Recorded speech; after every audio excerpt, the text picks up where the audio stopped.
துரை வைகோ வர்றதுனால மல்லை சத்யாவுக்கு என்ன விஷயம் அடைஞ்சலாரு? மல்லை சத்யாவுக்கு எந்த இடைஞ்சலும் கிடையாது.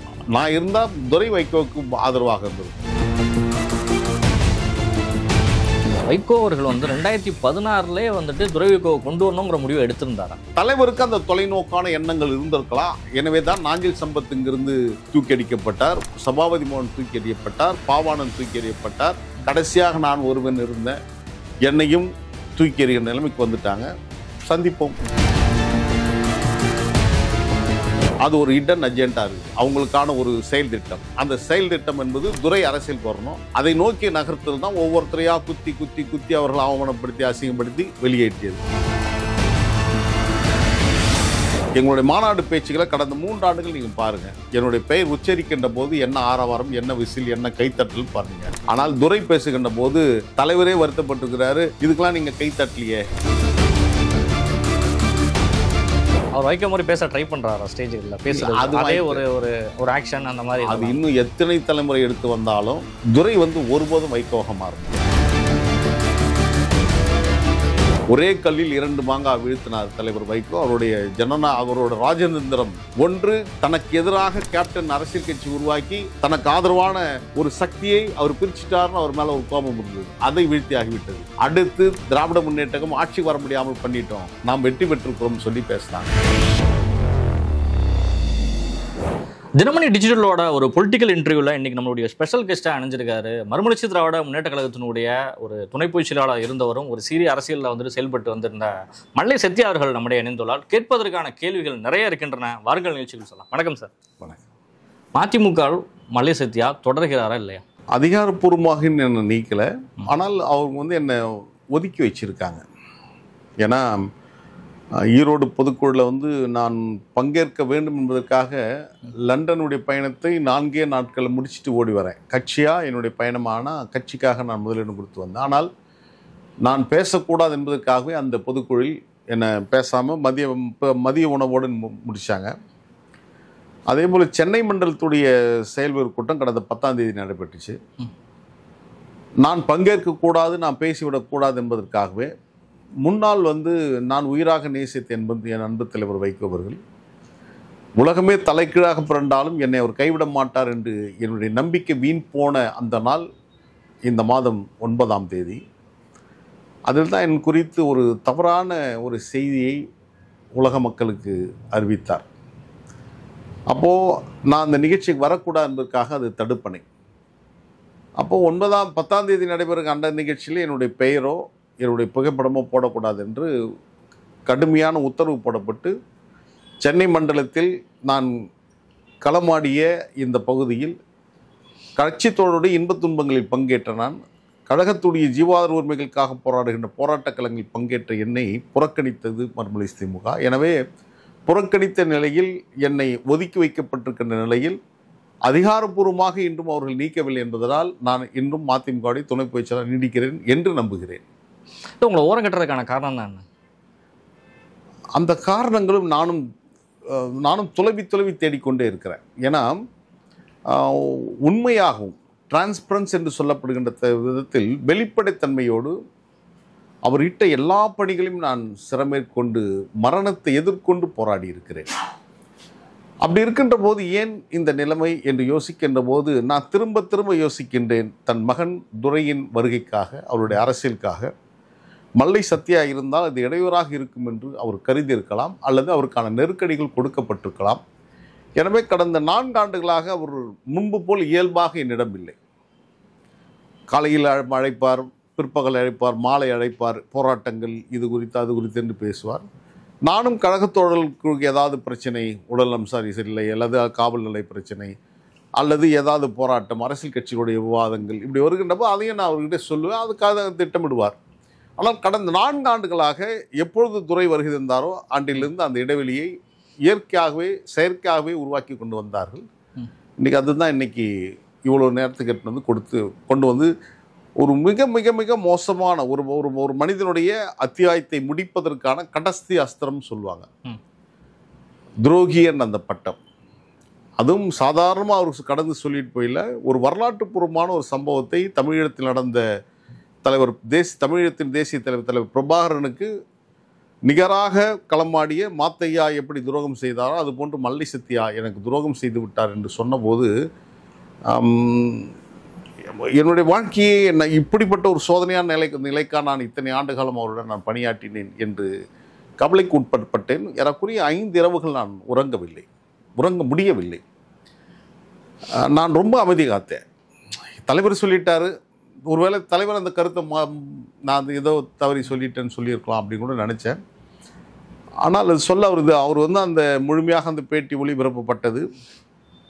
அதற்கு பின்னாலும் துரை 5 நாட்கள் கழித்து ஒரு பேட்டி கொடுக்கின்ற போது நான் ஏதோ மக்கள் செல்வாக்கு இல்லாதவன், நான் ஏதோ ஒரு வெகுஜன விரோதியை போன்று ஒரு சித்தரிப்பு என் மனதில். இது வரைக்கும் மல்லை சத்யா வந்து எந்த தேர்தலையுமே வந்து வெற்றி பெறலை அப்படிங்கிற குற்றச்சாட்டை வந்துட்டு மதிமுக அவருக்கு எல்லா வாய்ப்பும் நாங்கள் கொடுத்துட்டோம், எந்த சீட் நாங்கள் கொடுக்கல, மல்லை சத்யாவை நாங்கள் எந்த உயரத்தில் நாங்கள் வச்சு பார்க்கல, ஆனால் எதுலையுமே அவர் சோபிக்கலை அப்படிங்கிற வார்த்தையை தானே கட்சியில் எல்லா நிர்வாகிகளும் பயன்படுத்துகிறாங்க. இப்போ டிவி பேட்டிகளே இப்போ நிறைய பேர் பேச ஆரம்பிச்சிட்டாங்க. சரியான கேள்வி அது.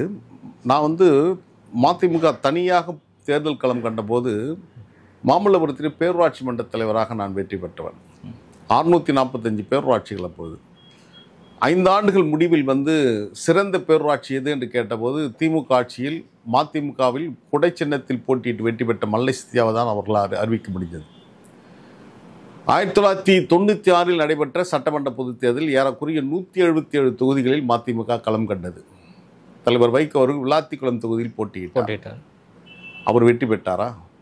177 வேட்பாளர்களில் யாராவது ஒருவர் வெற்றி பெற்றிருந்தால் நான் வெற்றி வாய்ப்பு இழந்ததுக்கு நீங்கள் காரணம் சொல்லலாம். அடுத்து 2001ஆம் ஆண்டு திராவிட முன்னேற்ற கழகத்துடன் 22 தொகுதிகளுக்கு ஒப்பந்தம் போடப்பட்டு அறிவாலயத்திலிருந்து வெளியே வந்ததற்கு பின்னால் என்ன நடந்தது என்பதற்கு எனக்கு தெரியாது. ஒரு இரவில் நிகழும் மாற்றத்தின் பெயர் தான் அரசியல் என்று சொல்வார்கள். என்ன நடந்ததுன்னு யாருக்கும் தெரியாது. ஆனால் கையெழுத்து போட்டு கொண்டு நாங்கள் தேர்தல் கூட்டணியில் என்று வெளியே வந்தார்கள். அப்பொழுதும் அதே போன்றுதான் தமிழ்நாடு முழுவதும் தோழர்கள் வேட்பாளராக நிறுத்தப்பட்டார்கள். நான் அறிந்தவரையில் 96 இந்த சென்னை மண்டலத்தில் 10,000 வாக்குகளை கடக்க முடியாத வேட்பாளர்கள் இருக்கின்ற அந்த காலகட்டத்தில் 3 தொகுதிகள் தான் 10,000 வாக்குகளை கடந்தது. ஒன்று நான் போட்டியிட்ட திருப்பூர் சட்டமன்ற தொகுதி, 2வது அண்ணன் பாலவாக்கம் சோமு போட்டியிட்ட தாம்பரம் சட்டமன்ற தொகுதி, 3வது சகோதரர் ஆவடி அந்தரிதாஸ் போட்டியிட்ட ஆவடி தொகுதி. மற்ற எல்லா தொகுதியும் 4,000 ஓட்டு, 5,000 ஓட்டு, 6,000 ஓட்டு, 8,000 ஓட்டுகள் தான் வாங்கினாங்க. அதே போல் தான் 2001ஆம் ஆண்டு நடைபெற்ற அந்த தேர்தலில் அன்றைக்கு 18,000 வாக்குகளை நான் பெற்றிருக்கிறேன். தனியாக போட்டியிட்டோம், எந்த களமும் இல்லாமல் தனியாக நின்று போட்டியிட்டோம். நான் மட்டும் தோல்வியில் போட்டியிட்ட அத்தனை பேருமே தோல்வியை தழுவினார்கள். இப்போ அவங்கெல்லாம் வெற்றி பெற்றுட்டு நான் தோல்வி தழுவினா பரவாயில்ல. இப்போ அதுக்கப்புறம் 2006ஆம் ஆண்டு தேர்தல். 2006ஆம் ஆண்டு தேர்தலில் தலைவர் வைகோ அவர்கள் பொடா சட்டத்தில் கைது செய்யப்பட்டு 19 மாதம் 1.25 வருடம் 507 நாட்கள் சிறையில் இருந்தார். அப்போ அந்த அதிமுகவுடன் கூட்டணி வைக்கக்கூடாது என்று கடுமையாக விவாதித்தவன், கடுமையாக நான் போராடினேன். நான் அணிந்திருந்த கருப்பு சட்டை கழட்ட மாட்டேன் என்று நான் போராடி கொண்டிருந்தேன். இன்னைக்கு தலைவர் சொல்றாரு, நான் அதிமுகவுடன் கூட்டணி சேர்ந்தது தவறு, என்னுடைய அரசியலில் மிகப்பெரிய தவறுன்னு இப்ப சொல்றாரு. ஆனால் அன்றைக்கு எளியவன் நான் சொன்னதை ஏற்றிருந்தால் இன்றைக்கு அந்த களங்கத்திலிருந்து அவர் துடைக்கப்பட்டிருக்கலாம். ஆனால் தலைவர் வைகோ அவர்கள் அன்னைக்கு வந்து 35 தொகுதி வாங்கினாங்க. அப்போ கூட ஒரு பத்திரிகையில் செய்தி வந்தது, 40 தொகுதி 20 கோடி ரூபாய்னு ஒரு பத்திரிகையில் விளம்பரமே கொடுத்தாங்க. அதிமுக ஒப்பந்தம் 20லேருந்து 40 கோடி வரைக்கும் வைகோ வாங்கினார்னு பேசப்பட்ட காலம், அது பேசப்பட்ட காலங்கள். ஆனால் அப்படி இருக்கும்போது நான் போட்டியிட மாட்டேன்னு சொன்னேன், தெளிவாக சொன்னேன். நான் கொள்கையோடு வாழ விரும்புகிறேன். இந்த கருப்பு சட்டை நான் கழட்ட மாட்டேன். இந்த கருப்பு சட்டை தான் தலைவர் வைகோவுடைய தியாகத்தை ஊர் முழுவதும் சொல்ல போகிறது. எனவே என்னை விட்டுடுங்க அப்படின்னும் போது, இல்லை அப்படின்னு சொல்லிட்டு அந்த கருப்பு சட்டையோடு தான் பாய்ஸ் கார்டனுக்கே போய் நின்னேன். நான் ஏற்ற சபதம் வந்து ஒரு பேசியதற்காக, ஈழத்தமிழுக்காக ஆதரவாக பேசியதற்காக ஒரு சட்டத்தை தவறாக பயன்படுத்தி இத்தனை நாட்கள் சிறையில் வைத்த அதிமுகவுடைய ஆட்சி அகற்றப்படுகின்ற வரையில் நான் கருப்பு சட்டை கழட்ட மாட்டேன்னு நான் உறுதியாக சபதம் ஏற்றிருந்தவன். அப்போது அந்த கருப்பு சட்டையோடு தான் நான் உள்ளே போக வேண்டியிருந்தது. திராவிட முன்னேற்ற தலைவர் முத்தமிழ் டாக்டர் கலைஞர் அவர் சொன்னார், அந்த கருப்பு சட்டை, அந்த போனவர்களுடைய கருப்பு சட்டை சொல்லுகின்ற செய்தி என்னன்னு கேட்டாங்க. அதற்கப்புறம் தலைவர் வீட்டுக்கு வர சொன்னார். அம்மா இருந்தாங்க, தலைவருடைய துணைவியார். அந்த அம்மா சொன்னாங்க, இது நீங்கள் அவருக்காக தானே இந்த சட்டை போட்டிங்க, அவருக்கே இதால் பிரச்சனை வருது இல்லை, சட்டை கேட்டுங்க. நான் முடியாது அப்படின்னேன். ஏறக்குறைய பல மணி நேரம் போராட்டம். அப்புறம் அவங்க ஷர்ட்லாம் வாங்கி வச்சுருந்தாங்க, எனக்கு தெரிய வீட்டில் ஷர்ட்டே வாங்கி வந்து வச்சாங்க. அந்த ஷர்ட்டு போட்டு தான் என்னை அந்த கருப்பு ஷர்ட்டை வீட்டில் தான் கழட்டினாங்க.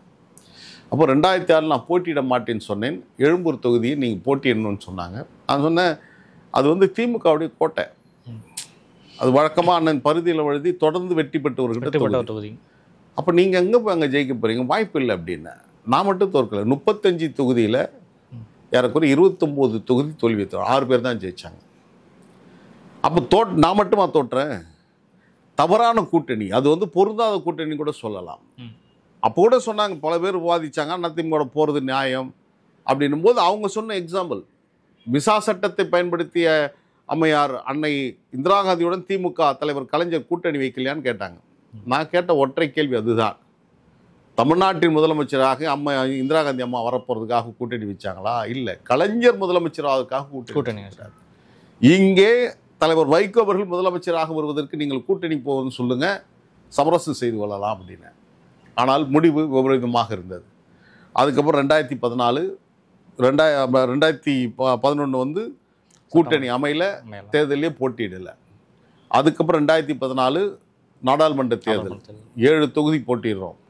7 தொகுதியில் 2 லட்சம் வாக்குகளை கடந்த 3 தொகுதி தான். ஒன்று நான், தலைவர் வைகோ, அண்ணன் கணேசமூர்த்தி, மற்றெல்லாம் 1 லட்சம், அதுக்குள்ளே தான் 1.5 லட்சம் தான் வாங்கினாங்க. அப்போ நான் மக்கள் செல்வாக்கு இல்லாமல் இதெல்லாம் ஓட்டு வாங்கினது, இதெல்லாம் ஒரு புரிதல் இல்லாமல் பேசுகிறது. அதுக்கப்புறம் மக்கள் நல கூட்டணி, மக்கள் நல கூட்டணியில் நம்ம வந்து நான் நிற்க மாட்டேன்னு நான் சொல்லிட்டேன். ஏன்னா கடன்காரனாக இருக்கிறேன். எம்பி தேர்தலில் வாங்கின கடன் என்னால் அடைக்க முடியல. எந்த நிலத்தை வச்சு நான் பணம் வாங்கினா அந்த நிலத்தை நம்ம மீட்க முடியாமல் நான் அடமானம் வச்சு போயிடுச்சு, முழுகிடுச்சு. இப்போ நான் என்கிட்ட பணம் கிடையாது. நான் இருந்தால்தான் இயக்கத்துக்கு பணியாற்ற முடியும். எனவே என்னை பாதுகாப்பதற்கு தலைவர் வந்து என்னை போட்டியிட வேணான்னு சொல்லுங்கள், நான் முடியாதுன்னு சொல்லி நான் கேப்டன் கூட நான் பேசும்போது கேப்டன் சொன்னார், இந்த பிரச்சாரத்தில் எனக்கு முன்னே நீங்கள் கூட வந்துருங்க, பிரச்சாரத்தில் 2 பேரும் இணைந்து பணியாற்றலாம் அப்படின்னு சொல்லி சொன்னார். ஆனால் என்னை ரொம்ப கடுமையாக வற்புறுத்தி திருப்பூர் தொகுதியில் மீண்டும் என்னை போட்டியிட வைத்தார். ஆனால் அப்பொழுதும் அந்த 25,000 வாக்குகளை கடந்த தொகுதி 2 தொகுதி தான். ஒன்று தலைவருக்காக வாங்கின கோயில்பட்டி தொகுதி, 25,700 ஓட்டு வாங்கியிருந்தாங்க கோயில்பட்டியில். நான் 25,500 ஓட்டு, 2வது இடத்துல நான் வந்திருக்கிறேன். அப்போது தோல்வி தேர்வு மல்லை சத்தியா மட்டுமல்ல, போட்டியிட்டு 27 பேரும் தோல்விட்டோம். கட்சியில் உள்ள எல்லாருமே தோல்விட்டோம். இப்போ சத்யா மட்டும் ஏன் டார்கெட் பண்ணுறீங்க? அப்போது அந்த போட்டியிட்டதற்கு பின்னாலும் தலைமை கழகத்தில் நடந்த ஒரு கூட்டத்தில் ஒரே மகிழ்ச்சி, நாங்களாம் தோத்துட்டு அவமானமோடு உள்ளே இருக்கிறோம். ஆனால் உள்ளே பேசியவர்கள் வந்து பேசின பேச்செல்லாம் அதிர்ச்சிக்குள்ளான செய்தி. இதெல்லாம் அரசியல் இருக்குமான்னு. தலைவர் உள்ளே வருகின்ற போது ஒரே கல்லில் 2 மாங்காய் வீழ்த்தியவர் அப்படின்ட்டு ஒரே ஆறாவாரம் பேசுகின்றப்போ அப்படி தான் பேசினாங்க. என்ன அப்படின்னா, ஒன்று விஜயகாந்தை துடைத்தெறிந்தாகிவிட்டது, அடுத்து திமுக ஆட்சி வர முடியாமல் பண்ணிட்டாரு, அவர் மிகப்பெரிய ராஜதந்திரின்னு சொல்லி தலைவரை பாராட்டினாங்க மாவட்ட செயலாளர் கூட்டத்தில். நான் வருத்தப்படுறேன் அவங்களுக்காக. ஏன்னா ஒரு ஸ்ட்ராட்டஜிக்கு வந்து நீ வெற்றி பெறணும்னு நீ நினைக்கணும், 2 பேரை காலி பண்ணணும். ஆனால் 2 பேர் நீங்கள் வீழ்த்திட்டே நீங்கள் தான் வந்து நான் இதுவரையிலும் இன்னவரையிலும் நான் ஓப்பன் பண்ணதில்லை, முதல்ல அவங்ககிட்ட தான் சொல்கிறேன். ஒரே கல்லில் 2 மாங்காய் வீழ்த்தினார் தலைவர் வைகோ.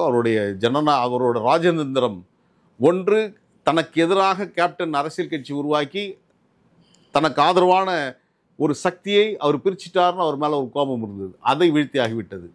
அடுத்து திராவிட முன்னேற்றம் ஆட்சி வர முடியாமல் பண்ணிட்டோம், நாம் வெற்றி பெற்றிருக்கிறோம் சொல்லி பேசுனாங்க. தோத்து போய் நாங்கள் அவமானப்பட்டு கடங்கார நாங்கள் உள்ள நாங்கள் இருக்கும்போது இப்படி பேசுகிறாங்க. இந்த கூட்டத்தில் வைகோ ரசிக்கிறாரா? அதை கண்டிப்பாக ரசிக்கிறாரு. அவரோட என்ன கம்பீரம். அதே போல் காங்கிரஸ் ஆட்சிக்கு வர முடியாமல் போனதுக்கும் அதுக்கு ஒரு கம்பீரம். முடிச்சிட்டல, அது காரணங்கள் உண்டு. ஆனால் அப்படி நீங்கள் கூட்டணி போகக்கூடாது. நீங்கள் கூட்டணிக்கு உள்ளே இருந்துட்டு அது நீங்கள் உள்ளே பண்ணிட்டீங்கன்னா நீங்கள் செய்வது துரோகம். கூட்டணி போகாமல் இருந்து நீங்கள் சொன்னீங்கன்னா சரி. ஆனால் அந்த கட்சியோட கூட்டணி போயிட்டு வெற்றி பெற முடியல, நம்ம வகுத்த வீகம் அப்படின்னு பேசுறது தவறு. போகாமல் இருந்து நீங்கள் வெளியில் நின்று களத்தில் நின்று போராடுங்க. சரி. கோவில்பட்டியில் வைகோ பின்வாங்கினதுக்கு முக்கியமான காரணம் பலவாறு வந்து எல்லாருமே பத்திரிகையில் ஊடகங்களில் செய்தி வந்துட்டு இருக்கு. உண்மையிலே கடைசியில் வைகோ அதிலிருந்து பேக் அடிச்சதுக்கான காரணம், மங்கை சூதகமானால் கங்கையில் மூழ்கலாம், கங்கையே சூதகமானால் எங்கே மூழ்குவது என்று கேள்விக்கணக்கு எழுப்பியவர். வீரமில்லா விவேகம் கோழைத்தனம், விவேகமில்லாத வீரம் முரட்டுத்தனம் என்று தேசியத்தையும் தெய்வீகத்தையும் தன்னுடைய 2 கண்களாக பாவித்த ஐயா பசுமன் முத்துராமலிங்க தேவர் ஐயாவுடைய சிலைக்கு மாலை அணிவிக்கப் போகின்றார். மாலை அணிவிக்கக்கூடாதுன்னு சொல்லிட்டு அந்த இளைஞர்கள் ஆர்ப்பரித்து போராட்டம் நடத்துகிறார்கள். அப்படின்னா அவர் தன்னுடைய நிலையிலிருந்து விலகி செல்கிறார் என்பது புரிஞ்சிச்சு. அதற்கு பின்னால் இது வெற்றி பெறாதுன்னு அவர் தீர்க்க தரிசனமாக முடிவு எடுத்துட்டார். அதெல்லாம் அவர் விலகினார், அவர் களத்திலிருந்து விலகினார். ஆனால் நாங்கள் களத்திலிருந்து பலியாக இந்த ரத்த சாட்சியாக நான் நின்றுக்கிறோம். அதுக்கப்புறம் 2021 தேர்தல் நான் மகிழ்ச்சியாக தான் நான் போட்டிட்டு நான் வெற்றி பெறுவேன்ற நம்பிக்கையில் தான் இருந்தேன். ஆனால் அவர் அளவுக்கு என்னால் பணம் செலவு முடியல. அப்போவும் கடைசி நேரத்தில் என்னுடைய கொஞ்சம் பணம் கொடுக்கணும், செலவுப்பட பணம் இல்லை அப்படின்னு தலைவர்கிட்ட கேட்கும்போது நான் எங்கே போவேன் பணத்துக்கு, முடியாது, நீங்கள் எங்கன்னா பார்த்துங்க அப்படின்னா. அப்புறம் கடைசியில் விடியற்காலில் 3 மணிக்கு என்னுடைய மீதம் இருந்த டாக்குமெண்ட்டை கொடுத்து இன்னவரில் அந்த டாக்குமெண்ட் மீட்கலை. அப்போது நான் வெற்றி பெறுவேன்னு நினச்சேன், ஆனால் வெற்றி பெற முடியாமல் போயிடுச்சு. இன்றைக்கி சென்னையில் இருக்கிற பல பேர் ரொம்ப வீராதி வீரர்களாக இருக்காங்க. அவங்களாம் ஒரு நாள் கூட அந்த தொகுதியில் வந்து வேலை செய்யணும் வரல. அதே மாதிரி அந்த எம்பி தேர்தல் சொன்னேன்ல, அந்த எம்பி தேர்தலிலும் அந்த தலைவனுடைய நல்லெண்ணம், அவர் பெரிய மனிதர், உயர்ந்த மனிதர், நான் அதை குறையே சொல்லலை. ஆனால் அந்த தலைவன் என் மீது எவ்வளோ பாசம் வச்சுருந்தார்னா, தம்பி போட்டியிடுறான் காஞ்சிபுரம் நாடாளுமன்ற தொகுதியில் பிரச்சாரம் பண்ணணும். ஒரே ஒரு பக்கத்து தொகுதியில் ஸ்ரீபெரும்புத்தூரில் வந்து அண்ணன் டாக்டர் மாசிலாமணிக்கு பிரச்சாரம் பண்ணார். ஆனால் அந்த காஞ்சிபுரம் தொகுதியில் கால் வைக்க மறுத்தார், வரவே இல்லை. எனக்காக பிரச்சாரம் செய்தது புரட்சி கலைஞர் டாக்டர் கேப்டன் அவர்கள் தான். அவருக்கு மருத்துவருடைய கடுமையான எச்சரிக்கை, நீங்கள் நின்று பேசிட்டு உடனே உட்காருங்க, வாகனத்தில் போகும்போது நின்று போகாதீங்க, ஏன்னா கண்ணில் காற்று படக்கூடாது அப்படின்ட்டு. ஆனால் அந்த எனக்காக பேசிட்டு அந்த காஞ்சிபுரத்தின் வீதிகள் முழுவதும் வந்தார். நீ வெற்றி பெற்று வரணும், உன்னை போல் கடநிலையிலிருந்து வந்த ஒரு உண்மையாக ஒரு இயக்கத்துக்கு விசுவாசமாக இருக்கிறீங்கள, இது மாதிரி ஆட்களுக்கு தான் நாங்கள் கூட இருக்கணும் அப்படின்னு தலைவர் கேப்டன் சொன்னார். இன்றைக்கி அவர் இல்லை, ஆனால் கேப்டன் வந்து எனக்கு பிரச்சாரம் பண்ணார். அதே போல் பாட்டாளி மக்கள் கட்சியுடைய இளைஞரணி செயலாளராக அப்போது இருந்த அன்புமணி, டாக்டர் அன்புமணி வந்து எனக்காக பிரச்சாரம் பண்ணார். ஆனால் எந்த கட்சிக்காக நான் இத்தனை ஆண்டு காலம் போராடினோனோ, எந்த கட்சியில் நான் இருக்கிறேனோ, என் கட்சி தலைமை எனக்காக வந்து பிரச்சாரம் பண்ணாமல் சேலத்தில் போய் பேசுகிறார். யாருக்கு? அன்புமணிக்கு பேசுகின்ற போது சொன்னார், நான் இங்கே வந்து பிரச்சாரம் செய்ய வந்திருக்கிறேன். டாக்டர் அன்புமணி ராமதாஸ் வந்து அங்கே தாமரை சின்னத்தில் மல்லை சத்யாவுக்கு வாக்கு சேகரிக்கிறார்னு அங்கே சொன்னார். தாமரை சின்னத்துக்கு நான் போட்டியிடுவது வம்பரம் சொன்னோம், ஆனால் தாமரை சின்னத்துக்கு போட்டியிடுறேன்னு சொல்லி சொன்னார். அதை சுட்டி காட்டி அருணகிரி தலைவரோட உதவியாளர் கன்னத்தில் அடித்து கீழே இறக்கி விட்டு போயிட்டு இருக்கிறார். அப்போ எவ்வளோ கோபம் என் மேலே அவர் இருந்திருக்கணும். அப்போ என்ன திட்டத்தோடு அவர் என்ன வேட்பாளர் நிறுத்தினார்? அப்போ கொடுக்கறதே மலை சத்யா தோக்கணுங்கிறதுக்காக தானே. அது மாதிரி அரசியல் என்னைக்குமே வந்துட்டு பதவிக்கு வந்துடக்கூடாது, அரசியல் ரீதியான வெற்றி பெற்று வரக்கூடாதுங்கிறதுல தெளிவாக ஒரு அதிகாரமையும் வந்துடக்கூடாது. ஏன்னா இப்போ நான் வந்து செஞ்சீங்கன்னா நான் வந்து தமிழ்நாடு முழுவதும் அந்த தோழர்களுக்கு அப்பழுக்கட்ட தொண்டர்கள், அவர்கள் வந்து தெய்வமாக பூஜிக்கக்கூடிய இடத்துல, அது சுயமரியாதைக்கு பகுத்தறிவுக்கு முரணாக இருந்தாலும் ஒரு எளிமையான தொண்டர்கள், பாவம் தன்னுடைய கை காசெல்லாம் செலவு பண்ணி இந்த இயக்கத்துக்காக முழுகி போயிருக்கிறாங்க. என் மீது அவ்வளோ அன்பு பாராட்டுகிற இந்த தோழர்கள் அது மாதிரி இருக்கிறாங்க. பட் இந்த மாதிரி காலகட்டத்தில் இது போன்ற அமைச்சர்கள் இது போல் இதெல்லாம் வருகின்ற போது தான் நான் அந்த தோழர்களுக்காக பல்வேறு உதவிகள் எப்பொழுதுமே செய்வேன்.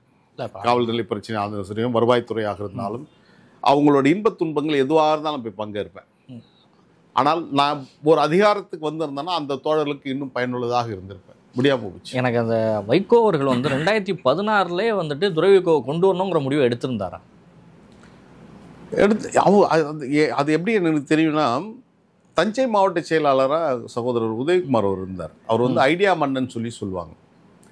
அவர் மறைந்த போது துரை அந்த இரங்கல் கூட்டத்தில் பேசுகின்ற போது ஒரு செய்தியை கன்ஃபெக்ஷன் ஸ்டேட்மெண்ட் சொல்லி ஒப்புதல் வாக்குமூலம், அந்த மரணத்தில் அவருக்கு முன்பாக நின்று அந்த மரணத்தில் நின்று அவர் பேசுகிறார். அண்ணன் உதயகுமார் அவர்களே, இதோ கட்சியின் தலைமை கழக செயலாளராக நான் வந்திருக்கிறேன். நான் இப்படி வர வேண்டும் என்று நீங்கள் விரும்பியவர்கள், ஒரு 5 ஆண்டுகளுக்கு முன்பாக நீ என்னை தொலைபேசியில் அழைச்சிங்க, தலைவருடைய ஒப்புதலின் பேரிலே நான் பேசுகிறேன். அப்போ அவர் மட்டும் இல்லை, அவரும் மூத்த வழக்கறிஞர் திருச்சி சந்தன் வீரபாண்டியன் அவர்களும் 2 பேர் தான் பேசியிருக்காங்க.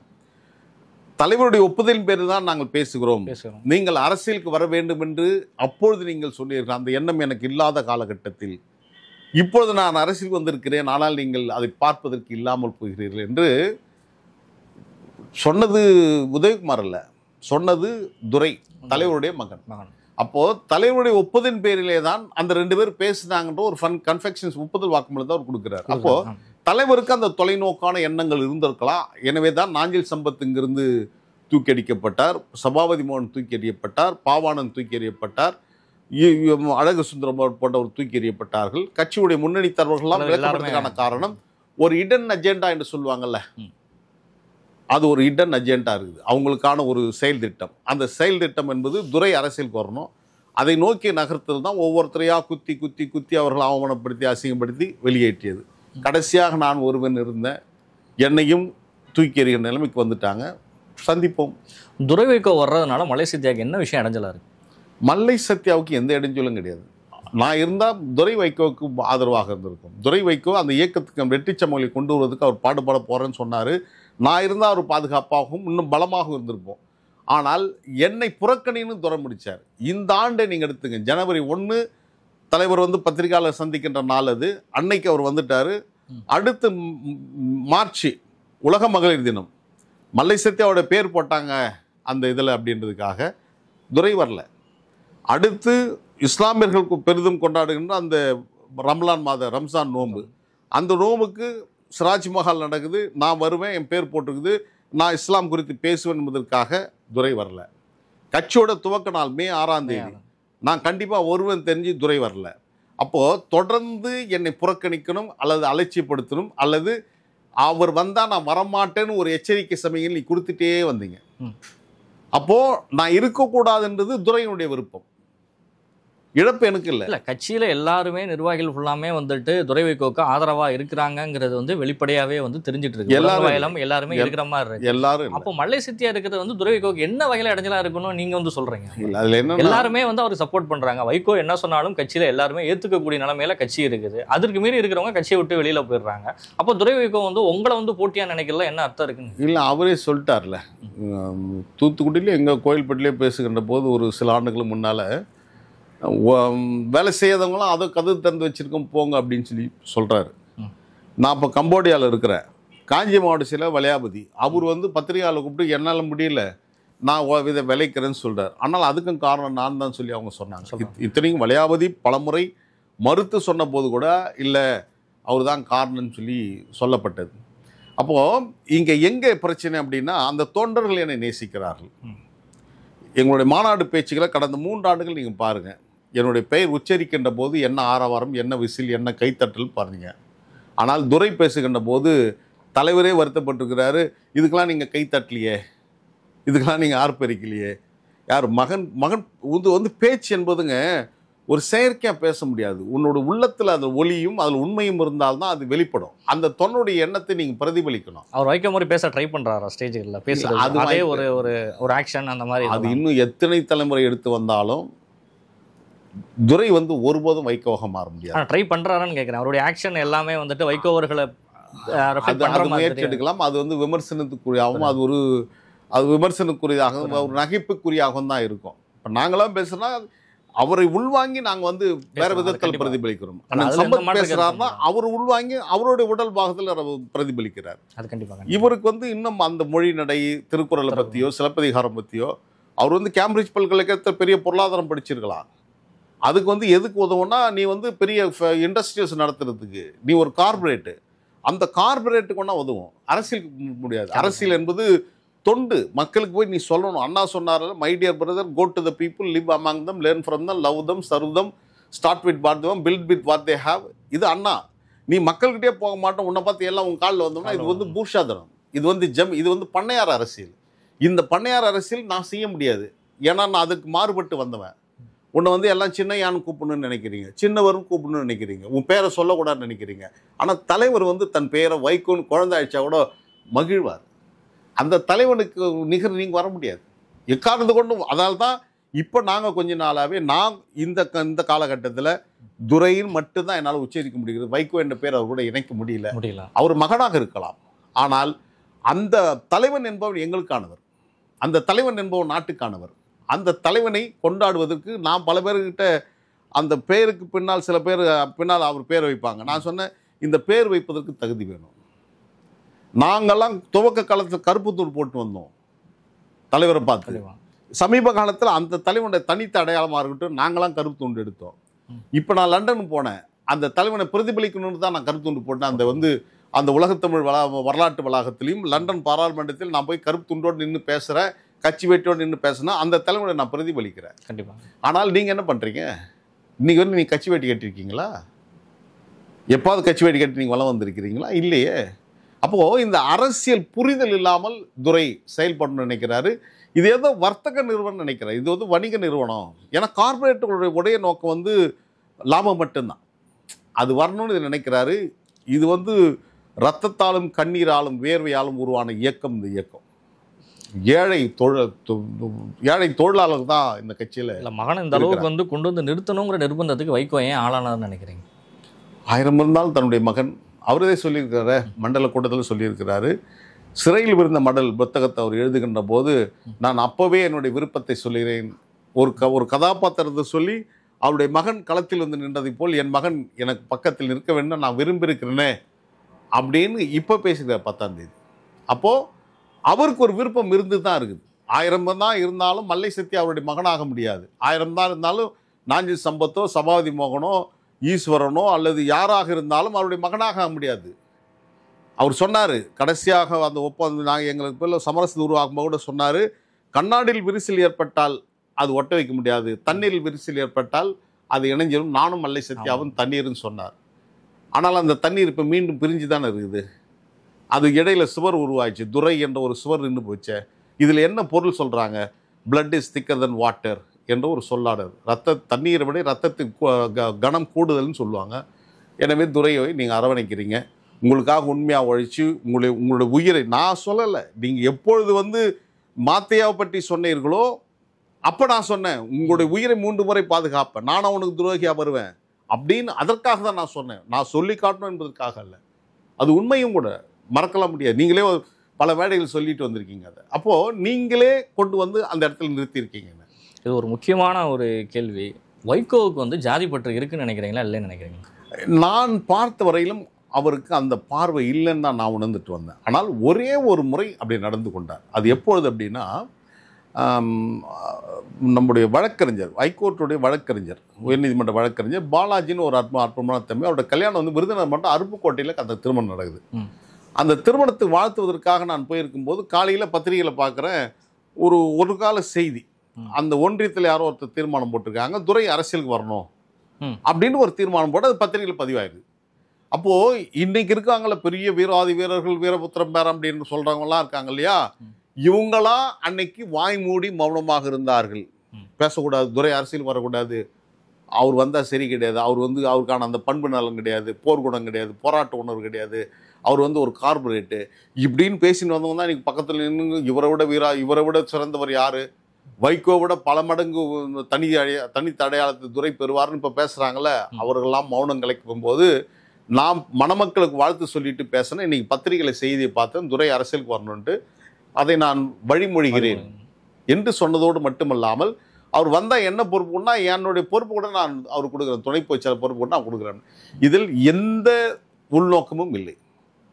ஆனால் நான் பேசியது தவறுன்னு அடுத்த 1 மாதத்தில் நடந்த உயர்நிலை குழு கூட்டம், மாவட்ட செயலாளர் கூட்டத்தில் அது பிரதிபலிக்கிறது. எப்படி பிரதிபலிக்குன்னா, அந்த வாரத்தில் வந்து ஒரு பத்திரிகையில் வந்த செய்தி, துரையுடைய அரசியல் கண்டிக்கப்பட வேண்டியது, வாரிசு உருவாக்க கட்சி எப்படி வர முடியும் அப்படின்ட்டு. அப்போ அவர் சொல்கிறாரு, இது மாதிரி துணை பொதுச்செயலாளர் மல்லை சத்யா தான் அப்படிலாம் பேசியிருக்கிறாரு, அவர் வந்து தன்னுடைய பொறுப்பு கூட என் மகனுக்கு கொடுப்பேன்னு சொல்கிறாரு. மல்லை சத்யாவும் என் மகன் துரையும் ஒன்றா? அப்போ கூட எனக்கு ஒன்றும் புரியல.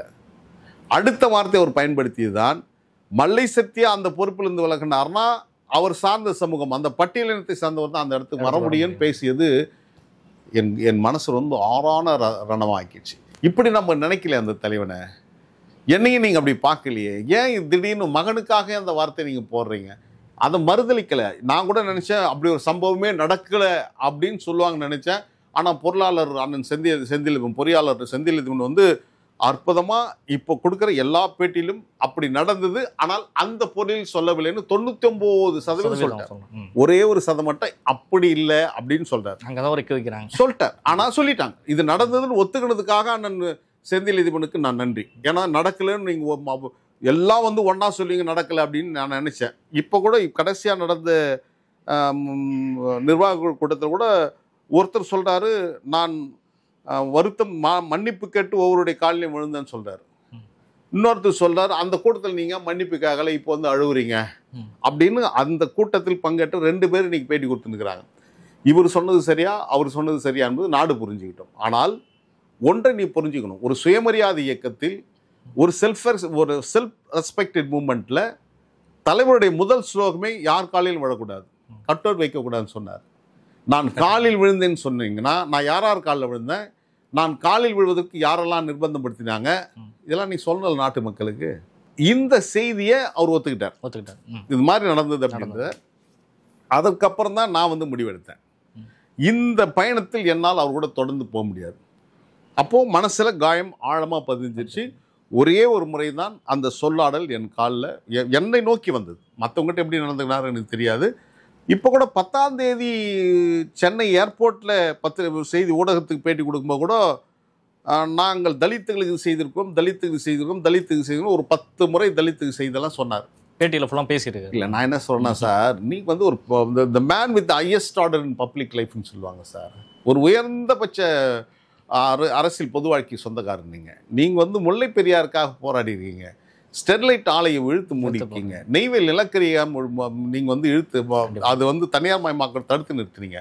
இப்படி தலைவர் வைகோவுடைய பொது வாழ்க்கைக்கான சிகரங்கள் மகுடத்தில் மாணிக்கங்களாக ஒளிர்கின்ற ஏராளமான செய்திகள் இருக்கிறது. அதை சொல்லலாம்.